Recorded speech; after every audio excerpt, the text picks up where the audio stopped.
السلام عليكم صاحبي يلا soo dhawaada marka la yeeyo channelka Cabdinaasir Guusha muuqaalkan wuxuu ka mid yahay muuqaalada aan rabo inaan diiradda ku saarno ololaha musharaxiinta inta ka harsan doorashada Soomaaliya 15 May oo loo madalsan yahay doorashada madaxweynaha Soomaaliya dabcan waa maalin aad iyo aad loo wada sugayo insha Allah oo aad iyo aad loo filayo inuu soo baxo hogaamiyaha 4 sano ee soo socota hogaamin doona dalkan Soomaaliya waxyaabaha musharaxiinta ay caan ku yihiin waxaa ka mid ah beenta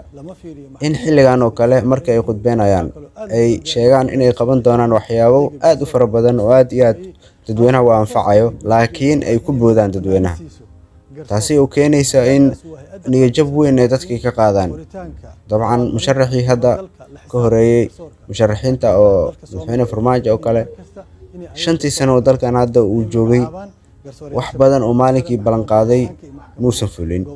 dabcan waa dareemi kartaa in sidaas oo kale wax kuwa la mid ah oo hore u dhacayba inay jireen marka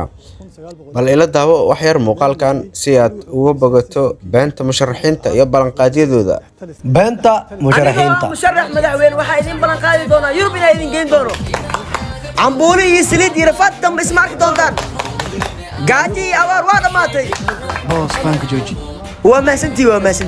doorashada kadib مدن مدحويني dadka wuxuu qabanaa dhaa darbiyada siifan dhulka safriya mudan maxay saamaxay ادي حكا كلادي ادي ما بان ولا سداس هي شغله قبصه ديك الادي حتى وراه هاي مدن مدح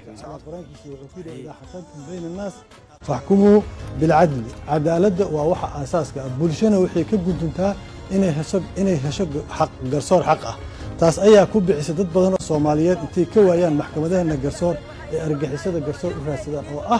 قرصور أنا عدالة كل سنة لكن كل سنة حكم إيو أود كل سنة تيمركي لقواي محكمة ده سيداس درادة برنامج كوجيل وتشو حوج سعر دونا قرصور إنه يهاي متكمل تيرك ومسن يحسلوني ده نبت قلية ده إلى دجالن كأرجع حسد قيب كأيو أركض دونا وحنا كشق دونا إنه